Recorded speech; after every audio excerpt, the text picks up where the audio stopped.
dalam Tuhan Yesus Kristus. Jumpa lagi kita hari ini dalam perenungan firman Tuhan.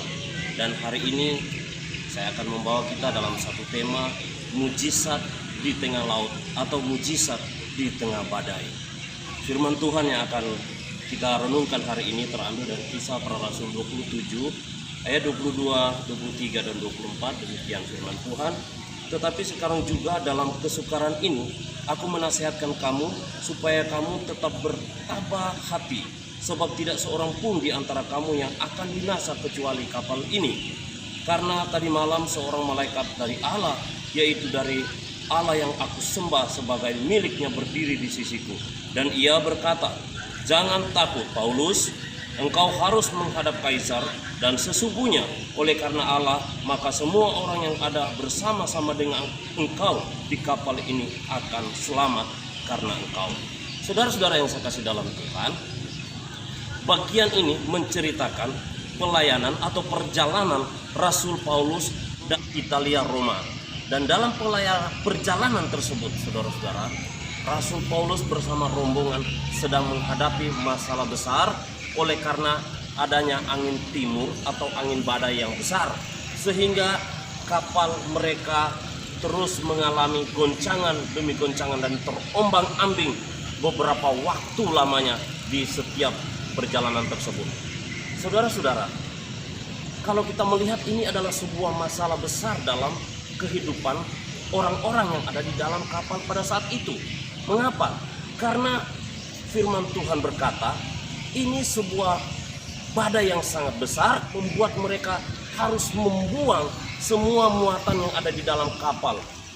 Muatan-muatan yang dibawa di kapal dibuang, bahkan peralatan-peralatan kapal pun dibuang ke laut. Bahkan pada bagian terakhir gandum pun mereka harus buang ke laut.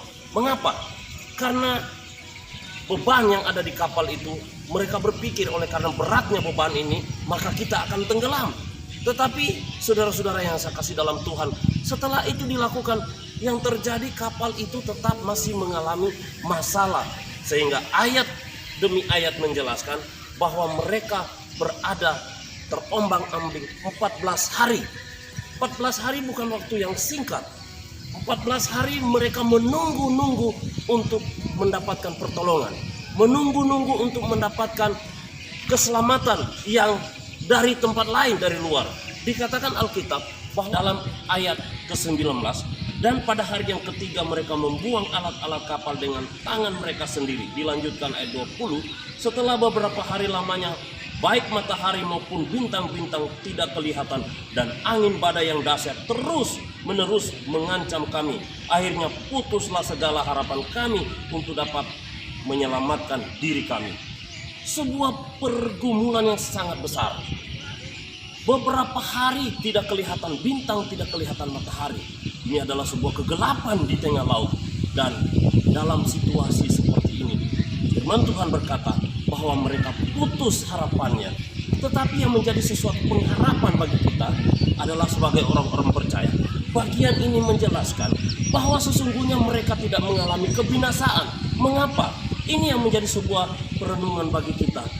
Mereka tidak mengalami kebinasaan, atau dengan kata lain, mujizat di tengah-tengah badai, mujizat di dalam tengah-tengah laut yang sedang mereka arungi. Saudara-saudara yang saya kasih dalam Tuhan, apa yang membuat adanya mujizat? Ayat demi ayat yang tadi kita sudah baca sangat jelas dikatakan di dalam ayat 24. Firman Tuhan berkata, saya bacakan kembali. Dan ia berkata kepadaku, malaikat Tuhan berkata kepada Rasul Paulus, "Jangan takut Paulus, engkau harus menghadap Kaisar, dan sesungguhnya oleh karena engkau maka semua orang yang ada bersama-sama dengan engkau di kapal ini akan selamat."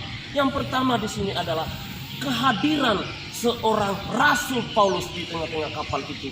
Itulah yang membuat adanya mujizat. Kehadiran Rasul Paulus sebagai hamba Tuhan di dalam perjalanan pelayaran itu membuat mereka mengalami mujizat, yaitu keselamatan ada bagi mereka oleh karena Rasul Paulus. Ini jelas Alkitab berkata oleh karena Rasul Paulus. Saudara-saudara yang saya kasih dalam Tuhan, hidup kita senantiasa diperhadapkan dengan begitu banyak pergumulan. Apakah dalam kehidupan kita ini telah senantiasa datang kepada Tuhan yang sebagai Allah yang kita sembah, yang kita muliakan, sehingga dalam perjalanan hidup kita, tantangan demi tantangan, kita senantiasa mengalami pertolongan demi pertolongan Tuhan, atau mujizat demi mujizat dari Allah sendiri. Yang kedua, Bapak Ibu Saudara sekalian yang saya kasih dalam Tuhan, bukan saja oleh karena kehadiran Rasul Paulus mereka mengalami mujizat dalam pelayaran tersebut, tapi yang kedua juga Rasul Paulus berkata kepada mereka, sebab itu tabahkanlah hatimu saudara-saudara, karena aku percaya kepada Allah bahwa semuanya pasti terjadi sama seperti yang dinyatakan kepadaku. Artinya yang kedua adalah Rasul Paulus berkata bahwa untuk kita mengalami sebuah mujizat dalam pelayaran kita ini, kita harus tabah hati, kita harus tetap tabah, tetap harus berserah diri kepada Tuhan. Ini sesuatu yang penting. Dalam pergumulan mereka, diminta mereka tabah hati. Kita lihat begitu berat tantangan demi tantangan. Badai yang begitu dahsyat, kegelapan yang menyelimuti mereka, tetapi Rasul Paulus menasihatkan mereka untuk tabah hati. 14 hari mereka terombang-ambing, lalu 14 hari pula mereka tidak makan, tidak mengalah, karena mengharapkan pertolongan dari tempat lain. Sehingga Rasul Paulus pada hari ke-14 mengatakan kepada mereka, makanlah supaya kita punya kekuatan. Saudara-saudara yang saya kasih dalam Tuhan, situasi akhir-akhir ini secara khusus dunia, adanya COVID-19 membuat kita harus stay home, atau kalau kita yang sedang berpergian jauh, kita harus mengkarantina diri 14 hari. 14 hari kita karantina diri, kita berada di rumah, kita masih bisa menikmati fasilitas, masih bisa nonton televisi, masih bisa main internet, masih bisa komunikasi dan lain sebagainya, masih menikmati kehidupan ini. Tetapi tidak seperti yang dialami oleh Rasul Paulus bersama orang-orang yang di dalam kapal itu. 14 hari mereka dalam ketakutan, 14 hari mereka dalam kedinginan, 14 hari mereka dalam kelaparan. Kita di karantina 14 hari, kita diminta untuk tabah. Saudara-saudara yang saya kasih dalam Tuhan, harusnya kita tabah, harusnya kita mampu, karena tidak sebanding dengan apa yang dialami Rasul Paulus bersama-sama dengan orang yang di kapal. Karena itu Bapak Ibu Saudara yang saya kasih dalam Tuhan, bagaimana kita memutus mata rantai COVID-19 sebagai anjuran pemerintah bahwa ini harus diputus, harus diperangi bersama. Masyarakat Republik Indonesia, bahkan masyarakat dunia harus mengkarantina diri 14 hari untuk mereka yang berpergian. Dan ini sesuatu yang penting.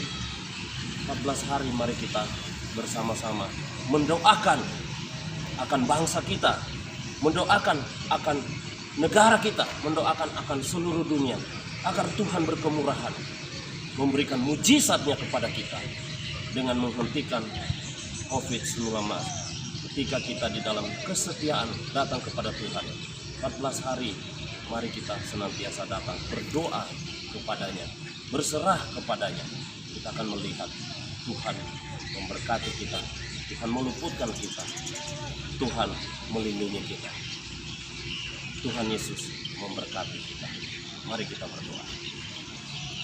Bapa di surga, kami mengucap syukur kepadamu. Dalam anugerah dan kemurahan-Mu Tuhan, kami kembali boleh merenungkan kebenaran firman Tuhan. Bagaimana Rasul Paulus bersama setiap orang yang ada di kapal, Tuhan selamatkan mereka. Oleh karena kebaikan dan kemurahan Tuhan, oleh karena kehadiran Rasul Paulus di dalam kapal itu, oleh karena ketabahan hati mereka akan aturan atau akan nasihat dari Rasul Paulus membawa keselamatan bagi mereka. Kami mohon ya Tuhan, Engkau juga memberkati kami semua, sehingga kami menjadi pribadi-pribadi yang taat kepadamu Tuhan, taat akan firman-Mu. Terpujilah Engkau, berkatilah bangsa kami Indonesia, berkatilah negara-negara di dunia ini, secara khusus dalam pandemi COVID-19 ini. Kiranya Tuhan berkemurahan, memberkati setiap para medis, memberkati setiap dokter, bahkan pemerintah di dalam berbagai upaya bersama masyarakat untuk menghentikan penyebarannya. Dalam nama Tuhan Yesus kami berdoa. Amin.